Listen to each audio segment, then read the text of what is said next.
اللہ الرحمن الرحیم۔ بہن اور بھائی کے پیار کی ایک کہانی سناتا ہوں۔ جب شوہر کام سے گھر پہ آیا تو بیوی نے ایک سارا گھر سر پہ اٹھا لیا۔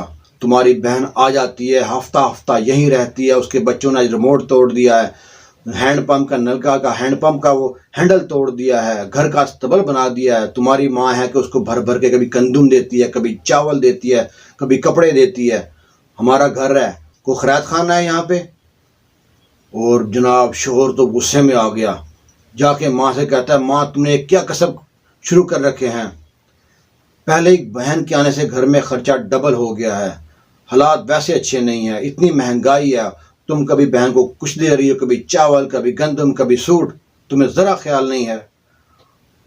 اور جب یہ بات کر رہا تھا تو بہن پیچھے سن رہی تھی، پردے کے پیچھے۔ بہن نے منہ لپیٹا، آنسو اندر ہی گرتے رہے اور بچوں کو تیار کیا اور بھائی سے کہتی ہے، بھائی 4 بجے کی بس جاتی ہے، مجھے اس پہ بٹھا دینا، میں جا رہی ہوں۔ بھائی نے جھوٹے منہ کہا، بہن رک جاتی؟ بہن کہتی نہیں، بچوں کی پڑھائی میں حرج ہو رہا ہے۔ بھائی اس کو بس اسٹاپ چھوڑ آیا۔ اس کے چند روز بعد دوبارہ زمین کا معاملہ شروع ہو گیا تو ماں نے کہا، بیٹا زمین کی تقسیم میں بہن کا بھی حصہ ہوتا ہے۔ تو بھائی نے ایک گالی دی لمبی سی اور کہتا، میں ٹوٹے کر دوں گا کسی نے زمین کا نام بھی لیا تو۔ بہن پھر سن رہی تھی، بہن نے وہی دوپٹہ منہ پہ کیا اور آنسو اندر گرتے رہے، اٹھ کے چلے گی وہاں سے۔ وقت گزرتا رہا، بھائی کے بچے کو ٹی بی ہو گئی، اس کے بیٹے کو ٹی بی ہو گئی، ساری زمین جائیداد بک گئی بچے پہ، علاج کے اوپر گھر میں فاقے پڑنے ہو گئے، کھانے کو پیسے نہیں رہے۔ تو بہن آئی، تو بہن جب آئی تو اس کی بیوی کہتی، آ گئی منحوس، اور بھائی کے پاس گئی۔ بھائی نے دیکھ کر کہا، بہن سے ملیا اور میری بیوی سے کہتا ہے، بہن کے لیے کچھ بناؤ۔ کہتی ہے، یہ کون سی مہارانی ہے جو بنا وہ کھا لے گی؟ بہن کچھ نہیں بولی، برداشت کر لیا۔ اور بہن نے بھائی کے سر پہ ہاتھ پھیرا، کہتا ہے، تم نے میرے بھائی کی چھوٹا ہے بھائی ہو، تم مجھ سے بھی بوڑھے لگ رہے ہو، تم نے کیا حال بنا لیا ہے؟ تم پریشان مت ہو، تمہارا کوئی اکیلے کا بچہ ہے۔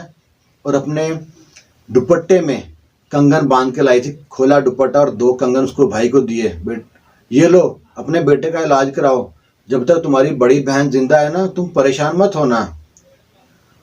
اور دوسرے دوپٹے کے میں ایک اور گرا، دوپٹے کے سائڈ پہ گرا، میں سے پیسے نکالے تھوڑے سے اور کہتے ہیں، یہ لو آج بچوں کے لیے گوشت پکا لینا اور پریشان مت ہونا۔ اور جب بہن جانے لگی نا تو بھائی دیکھتا کہ بہن کی جوتے ٹوٹے ہوئے ہیں، وہی دوپٹہ جو لے کے آتی ہے اکثر وہ پھٹا ہوا ہے۔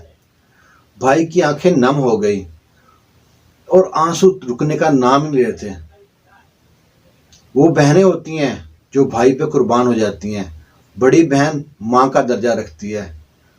ہم لوگ بعض اوقات بیوی سے ٹیوشن لے کر ماں سے، بہنوں سے، بھائیوں سے غلط طریقے سے پیش آتے ہیں۔ وہ بھائی کہتا ہے، میں کبھی بہن کی طرف عید شبرات بھی لے کے نہیں گیا تھا، عید شبرات بھی ماں باپ ہی لے کے جاتے تھے۔ اب وہ سوچتا ہے کہ میں کتنا بڑا گناہ گار ہوں بہن کا، اس کی زمین بھی کھائی، اور وہی بہن مشکل وقت میں میرے کام آئی۔